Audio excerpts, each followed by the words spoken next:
Hello friends, welcome to study स्थल। मैं सतीश कुमार एक बार फिर से बहुत स्वागत करता हूं आपका अपने YouTube चैनल पर, यानी कि आपके अपने YouTube चैनल पर।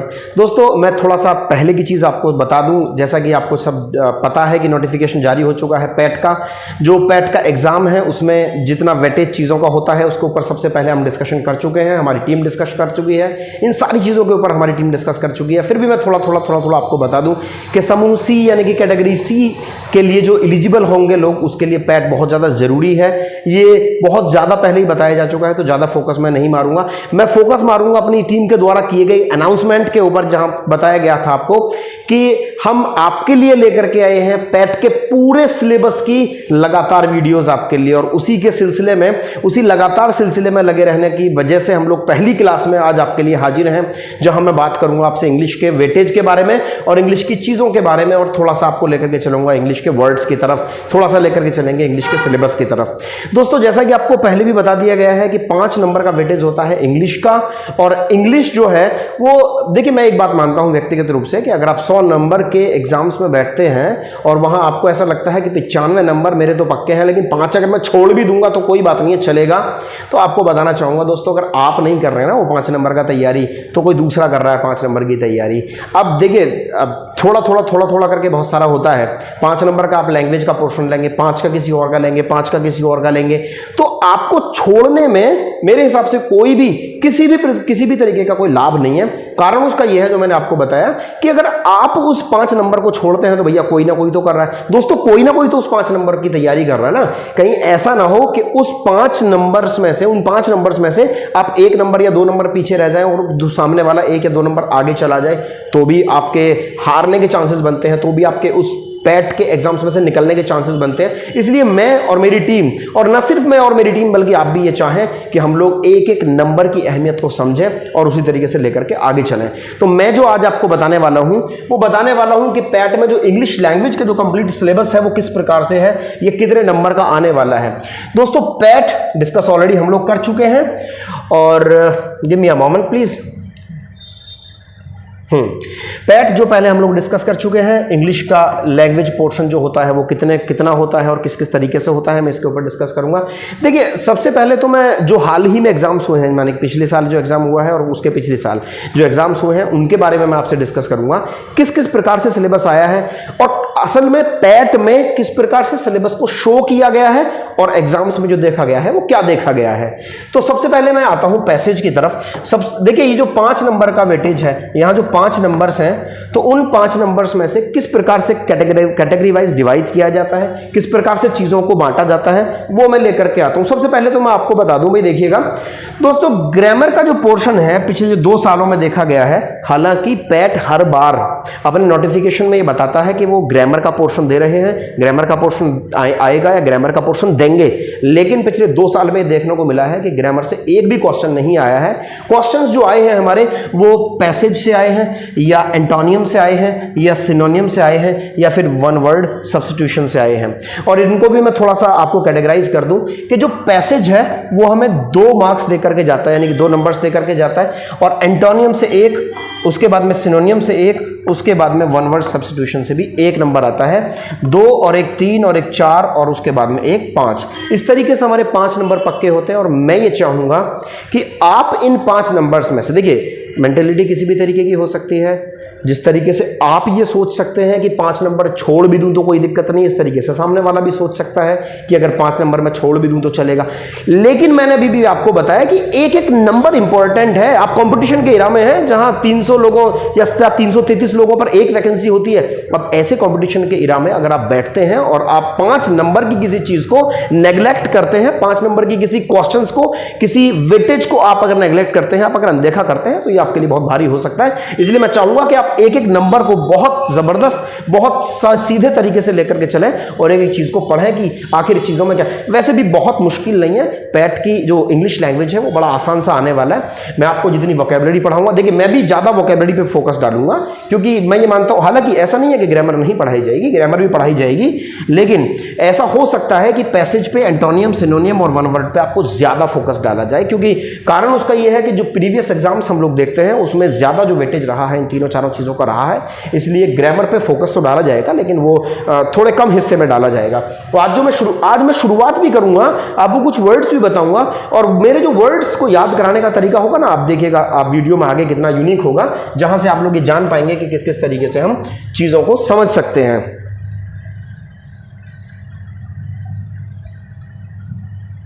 चलिए दोस्तों, पहला क्वेश्चन मैं देखता हूं और जो हमारे पास जो क्वेश्चन है वो है वन वर्ड सब्स्टिट्यूशन हम लोग देखते हैं। देखिए कई बार आपको देख करके चीज़ों का ऐसा लगता होगा कैसे सॉल्व होगा, क्या होगा इसका, किस किस तरीके से बताया जाएगा, किस किस तरीके से समझाया जाएगा। ये बहुत आसान है। एक तो इंग्लिश लैंग्वेज जो हम लोगों ने अपने दिमाग में ये लगा रखा है कि भैया बहुत मुश्किल चीज़ है, नहीं हो पाएगा, ये बहुत मुश्किल नहीं है। आप एक बार पढ़ने की कोशिश कीजिएगा तो ये आसान लगेगा। देखिए मैंने आपको बताया भाई, पहला क्वेश्चन हम लोग लेकर के चलते हैं और भाई पहला क्वेश्चन है people who enjoy social company. वो लोग जो सोशल कंपनी को एंजॉय करते हैं, जो सामाजिक होना पसंद करते हैं, जो सामाजिक होने में आनंद महसूस करते हैं। ये हमारे पास चार ऑप्शंस दिए गए हैं। एक है गॉर्जियस, एक है ग्रेगरियस, एक है अनएनिमस और एक है हर्बीवोरस। अगर आपको मैं सारे वर्ड्स की बहुत जड़ में जाकर के बताऊंगा तो वैसे तो थोड़ा वक्त लगेगा, जैसे मैं पहले क्वेश्चन में आपको बताऊंगा जरूर, लेकिन उसके बाद में मैं आपके फोकस की बात करूंगा कि आपको कहां फोकस मारना चाहिए। जैसे मैंने आपको बताया गॉर्जियस, पहला ऑप्शन है हमारे पास गॉर्जियस। गॉर्जियस तो भाई ब्यूटी के लिए होता, सुंदर के लिए होता है। अगर सुंदर के लिए होता है तो ऑब्वियस है कि यहां हमारा मैच नहीं कर रहा है वन वर्ड सब्स्टिट्यूशन। ये तो उन लोगों के लिए है जो सामाजिक सोसाइटी यानी कि सामाजिक माहौल को यानी कि सामाजिक कंपनी को पसंद करते हैं। अब सुंदर से इस वर्ड का कोई लेन देन नहीं है। दूसरे वर्ड पे हम लोग लेकर के आते हैं दोस्तों, दूसरा वर्ड है ग्रेगरियस। अब मैं यहां आपको ये बताना चाहता हूं कि मैं किस तरीके से आपको वोकैबुलरी याद कराऊंगा। देखिए ग्रेगरियस का मतलब होता है, ग्रेगरियस जो वर्ड है वो एक लैटिन के वर्ड ग्रेगिस से बना हुआ है और ग्रेगिस का मतलब होता है भाई फ्लॉक। फ्लॉक का मतलब होता है झुंड। तो anything that likes to live in a flock, कुछ भी ऐसा जो झुंड में रहना पसंद करता है, कुछ भी ऐसा जो एक झुंड के साथ रहने में एंजॉय महसूस करता है, उसको हम लोग ग्रेगरियस बोलते हैं। अब यहां क्या बोल रहा है, यहां भी ये कह रहा है भैया सोशल रहना पसंद करता हो, इसका मतलब हमारा जो दूसरा ऑप्शन है वो मैच करता है। अभी मैं हाँ ना नहीं कर रहा हूं, अभी मैंने बस ये कहा कि मैच करता है। नेक्स्ट आता है अनएनिमस। अनएनिमस कहीं से कहीं तक इसे मैच नहीं करता। एक है हर्बीवोरस। हर्बीवोरस का मतलब होता है दोस्तों, देखिए ये दो तीन वर्ड से बना हुआ है। एक तो बना हुआ है हर्ब से, हर्ब मीन्स हर्ब जो बना हुआ है वो बना हुआ है हर्बा, और हर्बा जो बना हुआ है वो बना हुआ है, एक कई बार आपने सुना होगा हर्बल। हर्बल, हर्बा मतलब होता है भाई जड़ी बूटी, घास फूस। तो ऐसा कोई जो घास फूस खाता हो यानी कि होता है भाई शाकाहारी। अब शाकाहारी जो होता है उसको बोलते हैं हम हर्बीवोरस। देखिए ना ही तो शाकाहारी हमारा वहां मैच करता है, ना ही अनएनिमस हमारा वहां पर मैच करता है, ना ही गॉर्जियस जो कि सुंदर है वहां हमारा मैच करता है। दोस्तों एक ही ऑप्शन हमारे पास रह गया है, वो रह गया है ग्रेगरियस। ग्रेगरियस मतलब कुछ भी जो झुंड में रहना पसंद करता हो, जिसको अपना समाज पसंद हो, वही ग्रेगरियस कहलाता है। यानी कि इस पहले वाले क्वेश्चन का सबसे सटीक आंसर जो है वो है बी। अब चलते हैं दोस्तों दूसरे क्वेश्चन की तरफ, और दूसरा क्वेश्चन कहता है अभी one who Yeats too much, भाई कुछ भी ऐसा जो बहुत खाता है। अब देखिएगा किस तरीके से ओवरवेट। ओवरवेट बहुत ऑब्वियस वर्ड है, बहुत सामान्य वर्ड है। जिसका वजन ज्यादा हो, जो ज्यादा वजनी व्यक्ति हो, जो ज्यादा वजनी चीज हो, उसके लिए ओवरवेट लगाया जाता है। नेक्स्ट वर्ड है ओबीज। ओबीज भी ओवरवेट के लिए होते हैं, भारी भरकम के लिए हम लोग बोलते हैं। नेक्स्ट है कॉर्पुलेंट। कॉर्पुलेंट भी वही वर्ड है भाई, ज्यादा भारी भरकम, जो बिल्कुल ऐसा हो जिसको चलने फिरने में भी बड़ी दिक्कत हो। अब देखिएगा यहां से हम लोग वन वर्ड निकाल रहे हैं भाई, इसका वन वर्ड सब्स्टिट्यूशन निकाल रहे हैं। लेकिन देखिए बहुत मजे की बात है कि ये तीनों के तीनों वर्ड्स एक दूसरे के सिनोनियम्स हैं। तो अगर सिनोनियम बोला जाता भी ओवरवेट का सिनोनियम बताइएगा तो भैया ओबीज भी हो सकता है या कॉर्पुलेंट भी उसका सिनोनियम हो सकता है। इस तरीके से हम पढ़ तो हम वन वर्ड सब्स्टिट्यूशन रहे हैं, लेकिन हमें साथ के साथ एंटोनियम और सिनोनियम्स भी बराबर मिलते जाएंगे। चौथा जो वर्ड है, फोर्थ जो वर्ड है वो है ग्लूटन। तो जो ग्लूटन जो वर्ड है वो एक लैटिन के वर्ड ग्लूटायर से बना हुआ है भाई, ग्लूटायर। और ग्लूटायर का मतलब होता है टू ईट। टू ईट मतलब खाना ही खाना बस, जिसको हम लोग हिंदी में भस्सू बोल देते हैं, तो ऐसा व्यक्ति जो खाए ही खाए उसको ग्लूटन बोलते हैं। इसका मतलब है one who Yeats too much, वो व्यक्ति जो ज्यादा खाता है उसी को हम लोग ग्लूटन बोलते हैं। तो ये भी हमारा दूसरा क्वेश्चन हुआ। दोस्तों चलते हैं तीसरे क्वेश्चन की तरफ, और तीसरा क्वेश्चन कहता है a word formed from the initial letters. देखिए ये बहुत शानदार वर्ड है और उसको याद करने का एक आसान सा मैं आपको तरीका बताऊंगा। A word formed from initial letters, एक वर्ड जो बहुत सारे वर्ड्स के इनिशियल लेटर से बनाया जाता है। इसका शुरुआती लेटर उठाया, इसका शुरुआती लेटर, इसका शुरुआती लेटर और इसका प्रारंभिक यानी शुरुआती लेटर हम लोगों ने उठाया, और ये चारों से हमने एक वर्ड बना दिया, और उस वर्ड का जो है कोई मतलब उस वर्ड को सही से प्रोनाउंस कर दिया, तो वही होता है जो यहां ही बोलना चाहता है। A word formed from the initial letters, एक वर्ड जो शुरुआती लेटर से मिलकर के बने, दूसरे वर्ड्स के शुरुआती लेटर्स से मिलकर के बने, मैंने भी बताया था आपको, and pronounced as a word, और उसको ठीक उसी तरीके से प्रोनाउंस किया जाए जैसे एक वर्ड को प्रोनाउंस किया जाता है। उसको क्या बोलते हैं भाई? एक वर्ड है कंसाइज। अगर कभी आपने डिक्शनरी पढ़ी होगी तो उस पर लिखा हुआ है कंसाइज डिक्शनरी, यानी कि संक्षिप्त डिक्शनरी। वो किसी चीज के संक्षिप्त होने को बताता है। इसका फॉर्मेशन देखिएगा, फॉर्मेशन ध्यान में रखिएगा। फॉर्मेशन क्या है? फॉर्मेशन है कि वर्ड्स के पहले वाला लेटर जोड़ करके उसको एक वर्ड की तरह प्रोनाउंस कर दिया जाए, उसको क्या बोलते हैं ये पूछा है उन्होंने। तो उसमें कंसाइज किसी का संक्षिप्त रूप देखते हैं, मैच करता है नहीं करता है। इपिटमी होता है दोस्तों किसी चीज को ना काट करके छोटा कर देना। मान लीजिएगा मेरे पास एक पैराग्राफ है और मैंने इसमें से मेन चीजें कुछ निकालनी, और इस 5-6 लाइन के पैराग्राफ को मैंने 2 लाइनों में बना दिया दोस्तों, उसको बोलते हैं इपिटमी, उसको इपिटमी बोलते हैं। तीसरा होता है प्रीसाइज भी छोटे को बोलते हैं दोस्तों, संक्षिप्त को बोलते हैं। अब जैसे ही हम लोग ये देखते हैं कि कंसाइज भी, इपिटमी भी और प्रीसाइज भी तीनों एक ही कैटेगरी के वर्ड हैं, और यह है संक्षिप्त। किसी भी चीज को जो संक्षिप्त बनाना या संक्षिप्त होना किसी भी चीज का, वहां के लिए इस्तेमाल किए जाते हैं। नेक्स्ट वर्ड है एक्रोनियम। दोस्तों NYM जो होता है ना, NYM वो नेम के लिए होता है। यही इस्तेमाल करते हैं हम सिनोनियम में, यानी कि सेम नेम, एंटोनियम में यानी कि एंटी नेम, जो विरोध वाला नाम होगा उसका यानी कि विलोम होगा। यही हमने इस्तेमाल किया है एक्रोनियम। नियम मीन्स होता है दोस्तों नाम। अब आपको ना एक बहुत छोटी सी ट्रिक बताता हूं उसको याद करने की। अब आप सोच लीजिएगा 1 करोड़ नाम। अब दोस्तों इसको तो लिखना मुश्किल है, 1 करोड़ नाम तो लिखना मुश्किल है। तो लोग क्या काम करते हैं, 1 करोड़ नाम नहीं लिख करके आप ये कोशिश कीजिएगा कि आप सारे वर्ड्स के पहले वाला लेटर उठा दीजिए, वो आसान रहेगा आपको याद करना। इसके लिए कितना आसान है इस वर्ड को याद करना, 1 करोड़ नाम लिखना मुश्किल होगा। इसके लिए सबके आगे वाला वर्ड उठाओ और बन गया आपका वर्ड। तो ये कहना ये चाहता था कि ऐसा कोई वर्ड जिसको हम लोग प्रोनाउंस वर्ड की तरह कर सकें, लेकिन वो कुछ वर्ड्स के पहले यानी कि स्टार्टिंग के लेटर से मिलकर के बने। ये होता है हमारा तीसरे वाले क्वेश्चन का मतलब डी आंसर। नेक्स्ट चलते हैं क्वेश्चन नंबर 4 की तरफ। और क्वेश्चन नंबर 4 कहता है द आर्ट ऑफ क्लीनिंग।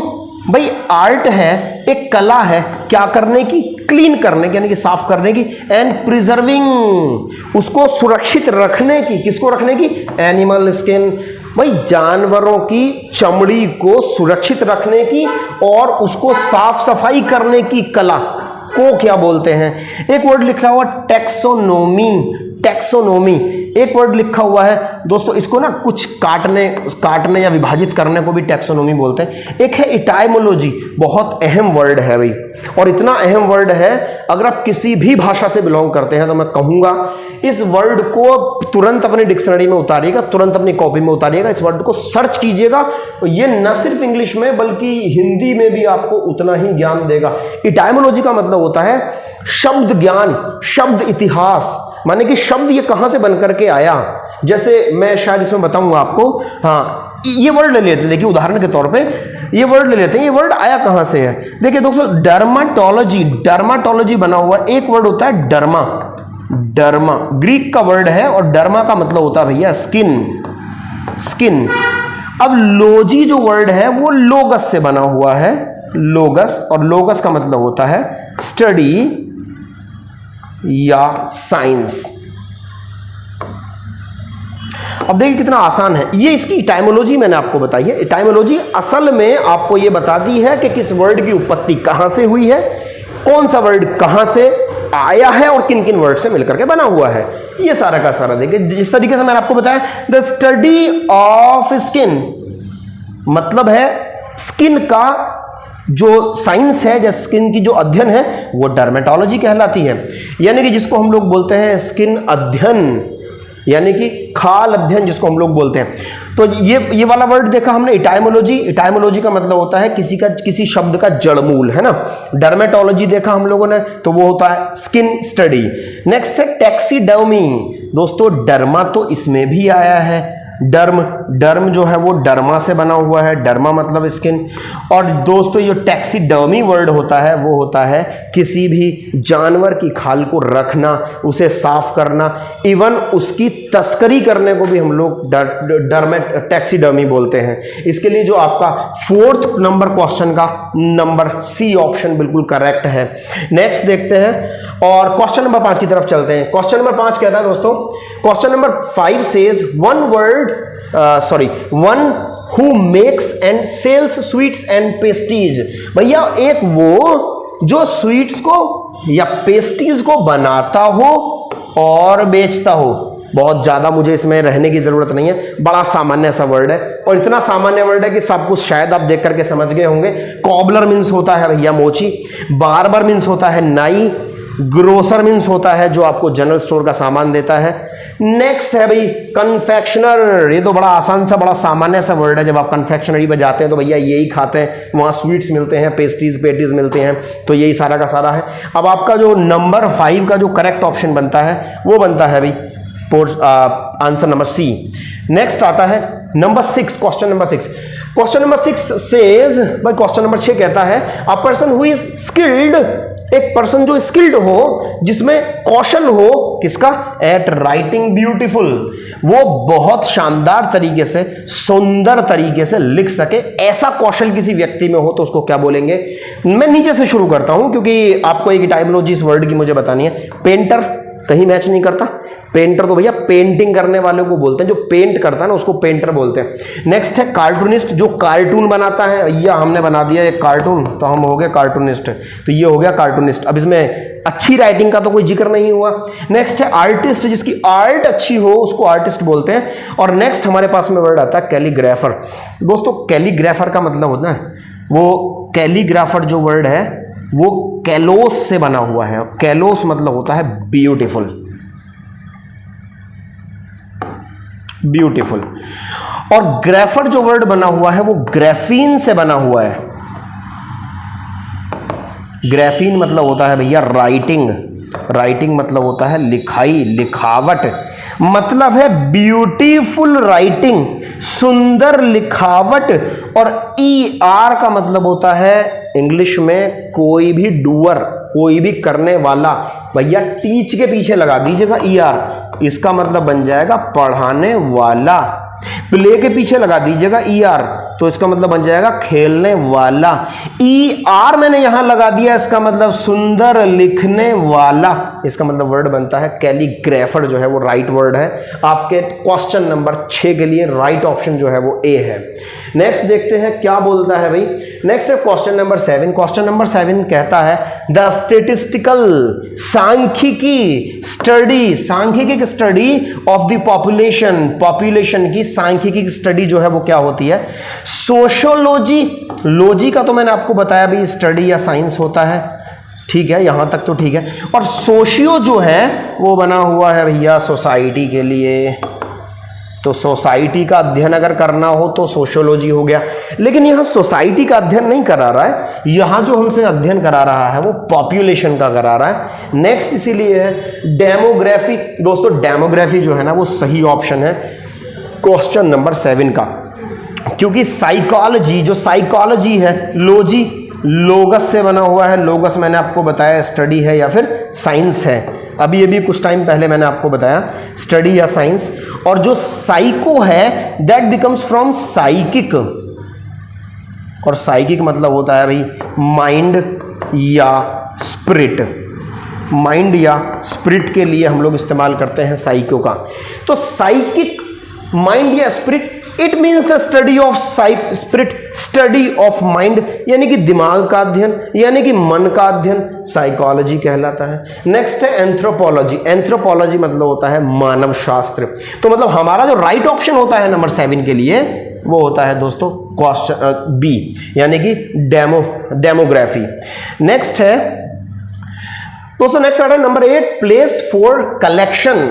एक प्लेस है, एक जगह है चीजों के कलेक्शन के लिए, और वो चीज क्या है, ऑफ ड्राइड प्लांट्स, जो सूखे हुए प्लांट्स होते हैं उनकी जो चीजें हैं उनको संग्रह करने के लिए, जो सूखे हुए प्लांट्स होते हैं उनमें जो फूल पत्ती उनकी होती है उनको संग्रह करने के लिए जो जगह होती है उसको बोलते हैं वेयर हाउस, उसको बोलते हैं नर्सरी, उसको बोलते हैं हर्बेरियम, उसको बोलते हैं ग्रीन हाउस। सारे के सारों को देख लेते हैं। तो वेयर हाउस जो है ना वो तो गोदाम को बोलते हैं, मतलब सामान रखने की जगह होती है, जो जनरल सामान रखने की जगह होती है उसको हम लोग वेयर हाउस बोलते हैं। नर्सरी होती है भाई जो छोटे छोटे पौधे उगाए जाते हैं, वो सूखे पौधों के लिए रखने को जगह नहीं है। आई मीन सूखे पौधों को रखने की जगह को नहीं बोलते, वो तो जनरली छोटे छोटे पौधों को जो उगाने की जगह होती है उसको नर्सरी बोलते हैं। इसका मतलब है वेयर हाउस करेक्ट ऑप्शन नहीं है, नर्सरी करेक्ट ऑप्शन नहीं है। हर्बेरियम के ऊपर बात करते हैं हम, लेकिन उसके पहले ग्रीन हाउस की तरफ बात करते हैं। ग्रीन हाउस का भी मतलब वही होता है जो नर्सरी में छोटे छोटे पौधों को जो पालने की जगह होती है वो ग्रीन हाउस होती है। अब हर्बेरियम जो बना हुआ है वो हर्बा से बना हुआ है, अभी भी बताया था, और हर्बा मतलब होता है घास फूस। तो घास फूस जो है वो रखने की जो जगह होगी वो हर्बेरियम कहलाएगी। और यहां भी वही कहता है भाई ड्राइड प्लांट्स के रखने की जो जगह होगी, सूखे हुए प्लांट्स की जो रखने की जगह होगी वो हर्बेरियम कहलाएगी। माने क्वेश्चन नंबर 8 का जो करेक्ट ऑप्शन है वो सी है। नंबर नेक्स्ट चलते हैं दोस्तों। 10 क्वेश्चंस हम लोगों ने भी रखे हुए हैं इस पूरी सीरीज में, 10 क्वेश्चंस रखे हुए हैं, और मैं ये मानता हूं बहुत धीरे धीरे से हम लोगों को चलने की जरूरत है। बहुत तेजी से भी मैं आपको नहीं चलाऊंगा, कारण उसका यह है कि कहीं ऐसा ना हो कि आप एक वक्त पर आकर ये सोचें कि बहुत ज्यादा प्रेशर पड़ रहा है और 5 नंबर की वजह से इसको छोड़ दिया जाए। इसके लिए बहुत ज्यादा नहीं, बहुत धीरे धीरे हम लोग लेकर के आपको चलने वाले हैं। नंबर 9 पे लिखा हुआ है anything that can not be corrected. भाई कुछ भी ऐसा जो करेक्ट ही ना हो सके, कुछ भी ऐसा जिसको सुधारा ना जा सके। सबसे पहला जो वर्ड है हमारे पास में वो है इम्प्रिजनेबल, अविखंडनीय, अखंडनीय, जिसका खंडन ना किया जा सके, जिसको खंडित ना किया जा सके, उसको इम्प्रिजनेबल बोलते हैं। नेक्स्ट है इम्यूलेशन। इम्यूलेशन भी इसमें कहीं करेक्ट नहीं बैठ रहा है। नेक्स्ट है इनएलिजिबल। इन का मतलब होता है दोस्तों नॉट, और दूसरा लिखा हुआ एलिजिबल। एलिजिबल का मतलब होता है भैया योग्य, योग्य नहीं है, यानी कि इनएलिजिबल है। नेक्स्ट है इनकॉरिजिबल। देखिए इस वर्ड को थोड़ा सा मैं तोड़ करके आपको बताना चाहूंगा। अभी मैंने बताया इनका मतलब होता है नॉट, मैंने यहां लिख दिया इनका मतलब होता है नॉट। कॉरिज बना हुआ है कॉरिगो से, और ये लैटिन का वर्ड है, इसका मतलब होता है मेक करेक्ट, किसी चीज को करेक्ट करना। एबल बना हुआ है एबल से, यानी कि योग्य। अब देखिएगा मैं इस वर्ड को बहुत सीधा सा आपको बताता हूं। Not able to make correct, ये योग्य नहीं है किसके, सुधरने के। यहां भी तो वही कह रहा है that can not be corrected, जो करेक्ट किया ही ना जा सके। तो इसका मतलब है इनकॉरिजिबल जो है वो करेक्ट वर्ड है हमारे पास में क्वेश्चन नंबर 9 के लिए, यानी कि ऑप्शन नंबर डी। दोस्तों चलते हैं लास्ट वर्ड की तरफ। कुल 10 वर्ड्स हम लोगों ने लिए थे। बहुत धीरे धीरे आराम से आप देखते रहिएगा, आराम से आप सीखते रहिएगा, ये बहुत ज्यादा लंबा प्रोसेस नहीं है। A person who takes too much of himself, talks too much of himself. भाई एक पर्सन ना जो अपने बारे में कुछ ज्यादा ही बातें करता है उसको क्या बोलते हैं। देखिए सबसे पहला ऑप्शन लिखा हुआ है ईगोइस्ट। दोस्तों आपको ना बहुत खास चीज आपको बताता हूं, ईगो ना एक ग्रीक, अगर आप पीजीटी की तैयारी करते हैं, अगर आप टीजीटी की तैयारी करते हैं, अगर आप नेट की तैयारी कर रहे हैं, पीएचडी की तैयारी कर रहे हैं, तो हालांकि आपसे ये पूछेगा कि कौन सी भाषा से उठाया गया वर्ड है, लेकिन पैट में हालांकि ये आता नहीं है, लेकिन बस मेरा बताने का मकसद ये है कि हो सकता है आपको इस तरीके से बेहतर तरीके से याद रह जाए, इसलिए मैं आपको बता रहा हूं कि ईगो एक ग्रीक का वर्ड है और उसका मतलब होता है आई, यानी कि मैं। अब ऐसा कोई व्यक्ति जो अपने ही अपने बारे में कहता हो, जो जो जो उसमें अहम भाव हो, जिसमें अहंकार भाव हो, जिसमें अहम भाव हो, उसको हम लोग ईगोइस्ट बोलते हैं। नेक्स्ट आता है ईगोटिस्ट। अब दोस्तों एक चीज आईएसटी जो होता है ना, आईएसटी वो होता है किसी भी चीज का एक्सपर्ट, आईएसटी।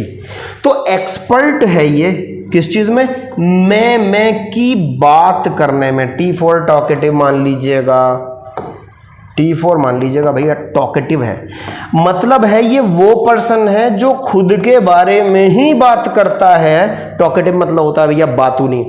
तो ईगोटिस्ट जो वर्ड है वो ये कहता है a person who talks too much of himself. एक पर्सन जो अपने बारे में ही ज्यादा बातें करता है वो क्या कहलाता है, ईगोटिस्ट कहलाता है। नेक्स्ट वर्ड है एमेटिक और इलाइट। इलाइट मतलब होता है बहुत शानदार, खूबसूरत, बहुत बढ़िया। तो मेरे हिसाब से जो 10वें क्वेश्चन का जो करेक्ट ऑप्शन मैच करता है वो मैच करता है बी। तो ये हम लोगों ने 10 क्वेश्चंस देखे और आई बिलीव कि अगर मैं आपको सिंपल वर्ड्स बताता हूँ तो मैं आपको याद करने का और बेहतर भी तरीका बता सकता हूँ, क्योंकि आपके जो एग्ज़ाम है, जो पैट एग्ज़ाम है, उसमें बहुत लंबा वेटेज नहीं है, इसका 5 नंबर का वेटेज है। फिर भी मैं बार बार आपसे बोल चुका हूँ कि इसको छोड़ना नहीं है किसी भी हाल में। मैं तो आपसे ये भी कहता हूँ कि अगर वेटेज आधे नंबर का भी है ना तो भी मत छोड़िएगा, क्योंकि अगर आप तैयारी नहीं करेंगे तो कोई तो तैयारी करेगा ना उस आधे नंबर की। एक बड़ा सिंपल सा मैं आपको उदाहरण दे रहा हूँ, अगर आज सीएम पद की कुर्सी खाली हो जाए तो कोई तो है उसको भरने के लिए। अगर वो नहीं बैठेंगे जो आज सीएम है तो भैया कोई तो बैठेगा ना। इसके लिए वाई नॉट यू, तो तुम ही क्यों नहीं हो उसके लिए। मेरा कहने का मतलब ये है कि एक एक नंबर के ऊपर अपने आप को साबित कीजिएगा, भले ही वो किसी भी सब्जेक्ट का हो। ठीक है दोस्तों, मिलते हैं अगले वीडियो में, नेक्स्ट वीडियो में इसी तरीके की और इंग्लिश की सीरीज लेकर के। तब तक के लिए देखते रहिएगा स्टडी स्थल, तब तक के लगे रहिएगा हमारे चैनल पर और अपने दोस्तों को शेयर कीजिएगा अगर चीज़ें लगती हैं आपको अच्छी। लगातार लगे रहिएगा अपनी सफलता के लिए और लगातार लगे रहिएगा अपने आप को बढ़ाने के लिए। बहुत बहुत आभार, बहुत बहुत धन्यवाद।